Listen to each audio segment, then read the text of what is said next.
Jelang arus mudik Lebaran, sejumlah titik di Jalan Arteri Kalimalang masih semrawut hingga memunculkan kemacetan di Bekasi, Jawa Barat. Sementara di Sidoarjo, Jawa Timur, polisi lakukan sistem satu arah di jalur menuju pintu masuk terminal Surabaya.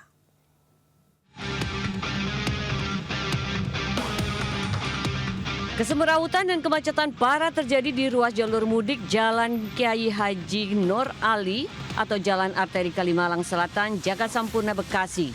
Kemacetan diperparah kerusakan jalan dan bergelombang dari Kampung 2 hingga Caman Raya. Akibatnya pengendara roda 2 dan roda 4 harus ekstra hati-hati melintasi jalan yang menghubungkan kota Bekasi dengan Jakarta. Padahal Jalan Arteri Kalimalang ini merupakan jalan utama pemudik dari wilayah Jabodetabek menuju Pantura dan kota-kota di Pulau Jawa lainnya. Bahkan kondisi ruas jalan juga mengalami penyempitan di sejumlah titik lantaran adanya galian yang belum selesai pengerjaannya. Setiap hari macet. Banyak pengendara ngeluh ya, macet gitu. Oke, harapannya gimana? Ya, semoga biar cepet-cepet kelar aja proyeknya. Oke. Nggak terlalu macet banget. Warganya berharap pemerintah segera memperbaiki jalan yang rusak dan bergelombang serta menghentikan pengerjaan proyek galian. Terlebih jelang arus mudik yang semakin mendekat. Dari Bekasi, Jawa Barat, Rahmat Hidayat, iNews melaporkan.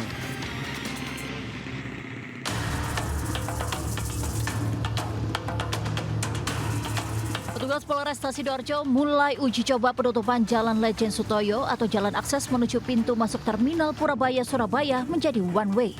Kini warga hanya dapat memasuki Jalan Lejen Sutoyo melalui kawasan Medaeng atau menuju terminal Purabaya dan Jalan Layang Waru Sidoarjo. Rekayasa lalu lintas di Jalan Lejen Sutoyo menjadi one way sebagai langkah mengurai kemacetan yang biasa terjadi akibat penumpukan armada bus yang akan masuk ke terminal Purabaya. Prediksi masyarakat yang akan mudik ke Jawa Timur menggunakan moda bis ini nanti akan ada peningkatan sebesar 4% dari tahun lalu.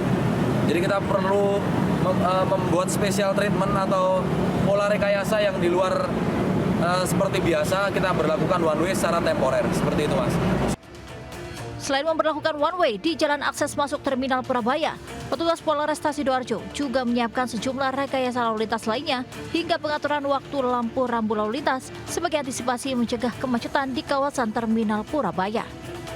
Dari Sidoarjo, Jawa Timur, Yoyo Agusta, iNews melaporkan.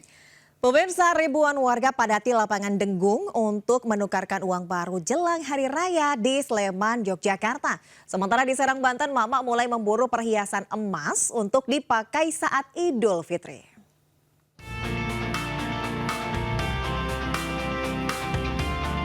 Sejak pagi ribuan warga memadati lokasi penukaran uang baru di lapangan Denggung, Sleman, Yogyakarta.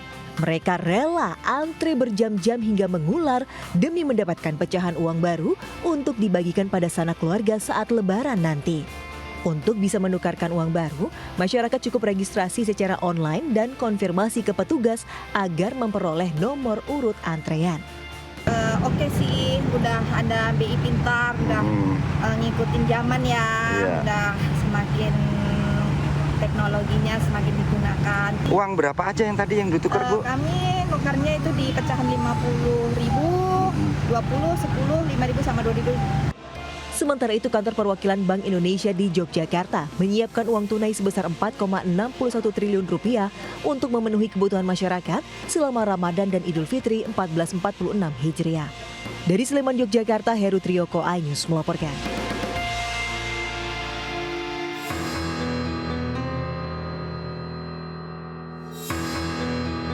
Jelang Hari Raya Idul Fitri, emak-emak mulai menyerbu toko emas untuk bertransaksi perhiasan di Pasar Rauh, Serang, Banten. Selain membeli emas perhiasan, ada juga warga yang menjual emas perhiasannya untuk kebutuhan Lebaran. Salah satu warga mengaku sengaja membeli emas perhiasan selain untuk investasi, juga untuk dipakai di hari Lebaran nanti. Beli baru. Beli apa itu? Beli kalung, gelang, tadi ada cincin sama ada anting di sini. Buat simpenan investasi. Sementara saat ini harga emas murni naik, dijual Rp1.530.000 per gram. Meski harga emas naik, namun daya tarik warga untuk membeli emas perhiasan meningkat jelang Lebaran. Dari Serang, Banten, Mahesa Apriandi, iNews melaporkan. Dermaga eksekutif Pelabuhan Merak Banten yang rusak akibat ditabrak kapal Portling 3 mulai diperbaiki. Sementara di Garut, Jawa Barat, petugas gabungan lakukan pemeriksaan bus yang digunakan untuk mudik.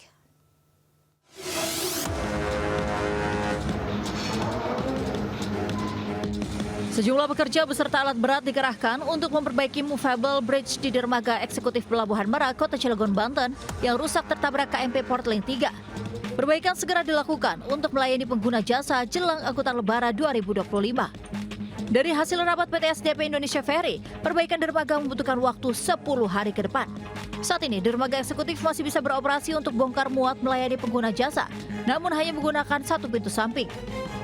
Secara operasional tetap masih operasional, jadi saat ini juga mulai tadi malam jam 19 tetap operasional. Dan insya Allah kita tetap ikut berpartisipasi nanti di arus mudik pada peak season-nya. Kemudian semuanya dapat berjalan baik. Sebelumnya, kapal motor penumpang KMP Portling 3 mengalami kendala olah gerak. Akibatnya kapal menabrak dermaga 6 pelabuhan penyeberangan Merak hingga mengalami kerusakan parah pada bagian depan. Dari Cilegon, Banten, Iskandar Nasution, Ayus melaporkan.